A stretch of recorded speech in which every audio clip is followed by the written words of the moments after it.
Assalamualaikum warahmatullahi wabarakatuh.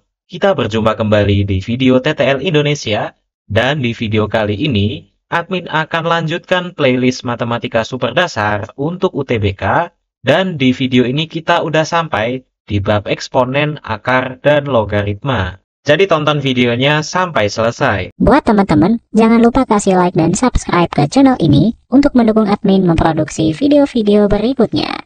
Oke teman-teman, kita awali dari definisi eksponen atau perpangkatan ketika eksponennya atau pangkatnya itu bilangan bulat.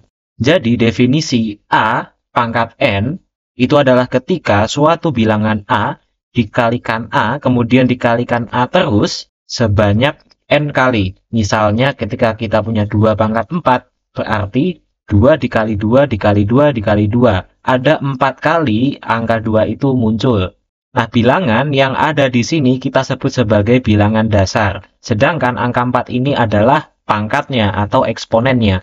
Dan bilangan dasar ini nggak harus bulat. Bisa aja misalnya bilangan pecahan, misalnya 3/5 dikali 3/5, itu berarti 3/5 pangkat 2, dan seterusnya, termasuk bilangan desimal. Bilangan negatif aja juga bisa teman-teman, misalkan -1 pangkat 6, berarti -1 dikali sebanyak 6 kali. Nah, beberapa sifat dari eksponen diantaranya A pangkat M dikali A pangkat N. Nah, ketika kita punya basis yang sama, lalu dikalikan, maka pangkatnya tinggal dijumlah. Misal, 2 pangkat 2 dikali 2 pangkat 3.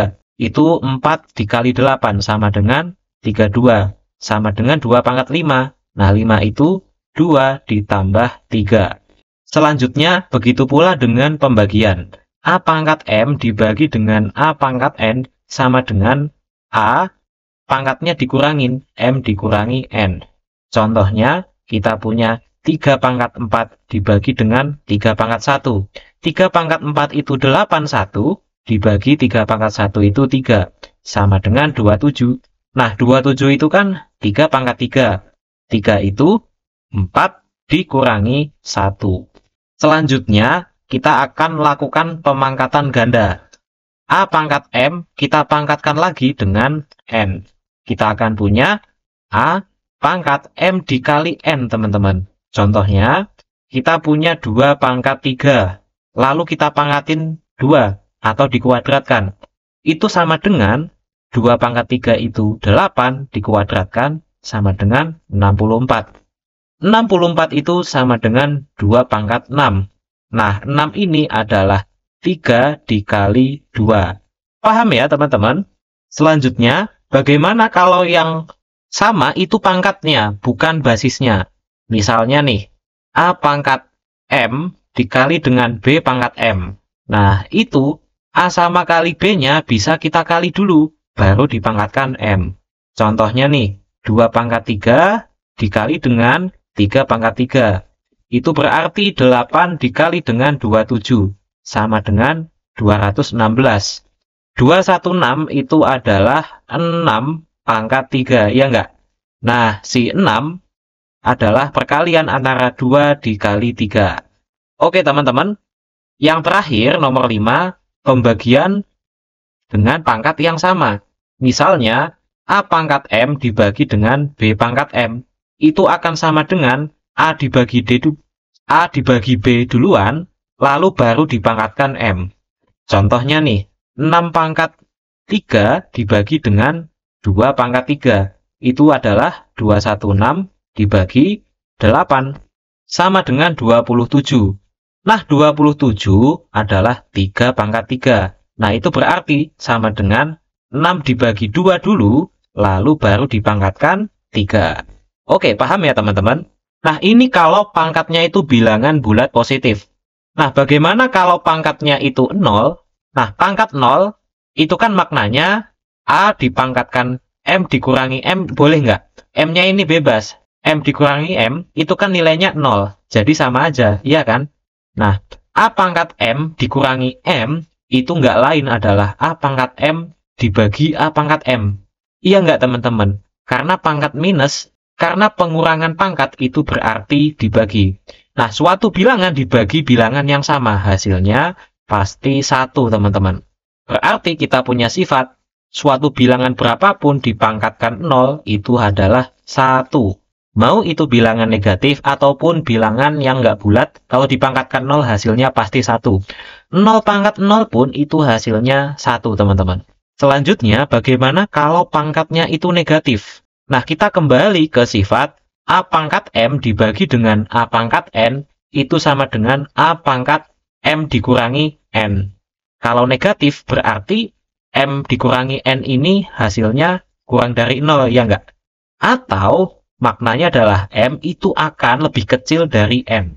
Misalnya nih, kita punya 2 pangkat 3 dibagi 2 pangkat 5. Itu sama dengan 8 dibagi 32. Sama dengan 1/4 kalau kita sederhanakan. Nah, 1/4 itu adalah 1 dibagi 2 pangkat 2.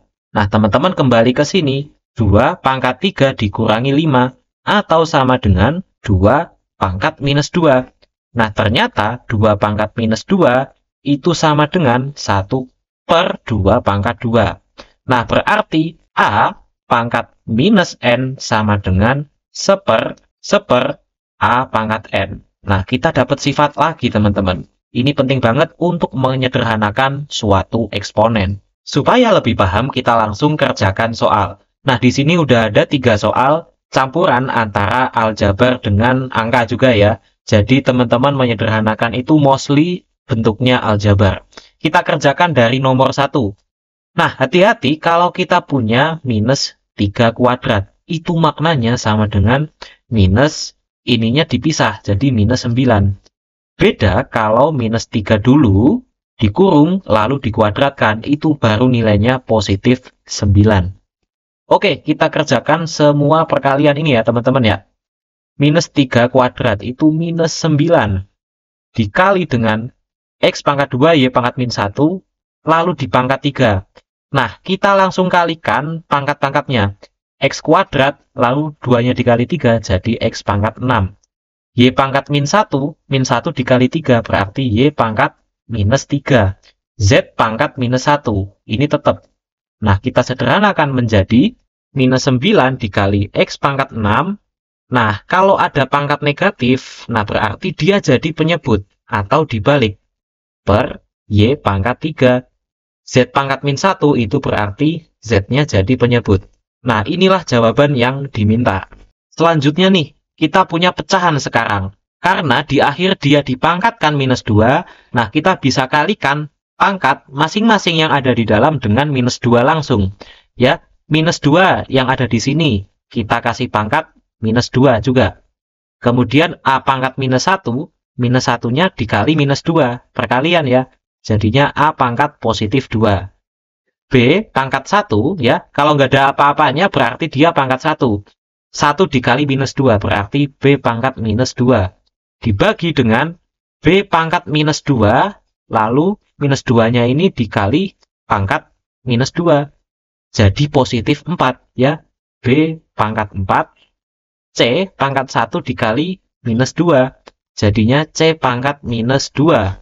Nah, kita kerjakan minus 2 pangkat minus 2. Itu berarti jadi 1/2 minus 2 pangkat 2, iya nggak? Dikali dengan A pangkat 2-nya tetap. Nah, B pangkat minus 2 itu berarti jadi B pangkat 2 tapi penyebut. Lanjut, dibagi dengan B pangkat 4 di penyebut juga. Kemudian, C pangkat minus 2 di bagian penyebut. Nah, karena ada minusnya, kita hilangkan dengan membawanya ke pembilang ya. Pembilang jadi penyebut jadi pembilang. Ini jadi C pangkat 2. Nah, kita akan punya 1/2 minus 2 kuadrat. Nah, ini jadi positif baru. A kuadrat C kuadrat dibagi dengan B pangkat 2 dikali B pangkat 4. 2 plus 4. Berarti pangkatnya jadi 6. Nah, ini A pangkat 2 sama C pangkat 2-nya kalau dikumpulkan boleh juga menjadi AC pangkat 2 dibagi 4 B pangkat 6. Nah, dengan cara yang sama coba kalian selesaikan soal ini teman-teman. C pangkat minus 2 lalu dikali minus 2. Karena suatu pangkat dipangkat lagi, yaitu C pangkat 4. Positif, iya kan? Dibagi dengan 4 pangkat minus 2 di penyebut, kemudian B pangkat 3 dipangkatkan minus 2. 3 kali minus 2 itu minus 6, ya kan? C pangkat minus 2. Nah, tetap minus 2. Dikali dengan 2A pangkat minus 1, lalu dipangkatkan 2. Itu akan menjadi 2A pangkat min 1 kali 2. Jadi pangkat minus 2, iya enggak? Kemudian dikali B pangkat 2, berarti B kuadrat. Nah, teman-teman selesaikan sendiri ya soal ini. Nah, hati-hati di 2A pangkat minus 2 itu berarti berapa teman-teman? 2 pangkat minus 2 dikali A pangkat minus 2, berarti 1/4A kuadrat. Dia jadi penyebut ya teman-teman ya. Lanjut, selanjutnya kita masuk ke definisi eksponen yang tidak bulat. Ini kita sebut sebagai pangkat tak sebenarnya. Nah, kita kan tadi udah tahu definisi perkalian antara pangkat dan pangkat. Misalnya A pangkat M dikali N itu sama dengan A pangkat M lalu dipangkatkan lagi dengan N. Nah, kalau A pangkat M dibagi N, itu bagaimana definisinya? Nah, itulah kenapa kita punya statement pangkat tak sebenarnya. Ini maknanya adalah A, lalu dipangkatkan M, kemudian diakar pangkat N. Nah, inilah definisi pangkat tak sebenarnya. Jadi, kalau kita lihat M per N ini kan suatu pembagian. Bisa aja hasilnya adalah pecahan. Kalau kita mengalihkan suatu bilangan dengan bilangan tertentu, itu pangkatnya kan hasilnya bulat. Nah, kalau pangkatnya pecahan, nah itu ada kalkulasinya sendiri yang dinyatakan dalam ekspresi ini, teman-teman. Kalau kalian mau contoh yang simpel, misalnya 2 pangkat 6 lalu diakar. Nah, kalau ada bentuk akar yang tidak ada angkanya di sini, itu berarti akar pangkat 2. Misalnya 2 pangkat 6 itu 64, lalu diakar. Itu kan hasilnya 8 ya, teman-teman.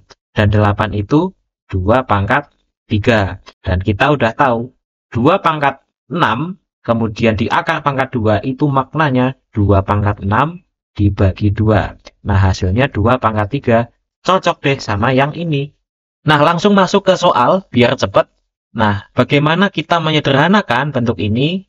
Nah, ini kita gabungkan teori di slide sebelum-sebelumnya dengan konsep pangkat tak sebenarnya ini. Ini jadi 2 dikali dengan, nah, yang ada di dalam, masing-masing dikalikan pangkat 3/2. 2 pangkat 3/2 dikali dengan X pangkat 2/3 dikali 3/2. Ini kan habis. Dicoret-coret jadi pangkat 1. Iya nggak teman-teman? Dikali Y pangkat minus 1/6 dikali dengan pangkat 3/2. Ada yang bisa dicoret? Ini coret 3 dapat 1. Ini coret 3 dapat 2. Kita dapat min 1/2 kali 2. Jadinya min 1/4 pangkatnya. Dibagi dengan 4 pangkat minus 3/2. Nah, gini kan teman-teman, dikali Z pangkat minus 3/2. Nah, ini kita sederhanakan. 2 dikali 2 pangkat 3/2. Itu berarti 2 dikali 2 pangkat 3. Lalu diakar pangkat 2. Nggak usah kita tulis di sini. Dikali X pangkat 1 itu X. Dikali Y pangkat min 1/4. Pangkat negatif kita bawa ke penyebut. Y pangkat 1/4. Selanjutnya 4 pangkat minus 3/2 itu berarti 4 pangkat 3/2 positif di pembilang. Dan Z pangkat minus 3/2 itu berarti Z pangkat 3/2 di pembilang juga. Nah, ini akan sama dengan 2 akar 8 dikali X dikali 4 pangkat 3/2. Berarti 4 pangkat 3 itu 64. 64/2. Nah, ini 4 pangkat 3/2, berarti 4 pangkat 3 lalu diakar pangkat 2. Sama dengan akar 64 sama dengan 8. Oh, kita tulis aja 8 dikali Z pangkat 3/2. Berarti Z pangkat 1 ditambah setengah. Boleh nggak teman-teman kita tulis gitu? Dibagi dengan Y akar pangkat 4, karena pangkatnya 1/4. Nah, ini akan sama dengan 2 dikali 8, itu 16. Lalu dikali akar 8-nya, teman-teman, dikali dengan X, dikali dengan Z pangkat 1, atau Z, dikali dengan Z pangkat setengah. Boleh nggak dipisah gitu? Jadinya akar Z dibagi dengan 4 akar Y. Nah, ini udah kelihatan sederhana, tapi yang di bagian ini nanti kita bisa sederhanakan lagi, kita kasih tahu caranya. Dan di penyebut itu biasanya tidak boleh akar ya, tapi kita bahas di setelah ini. Nah, dari tadi kita udah bahas akar juga, tapi sekarang kita mulai jelaskan definisi akar. Nah, akar itu adalah suatu operasi yang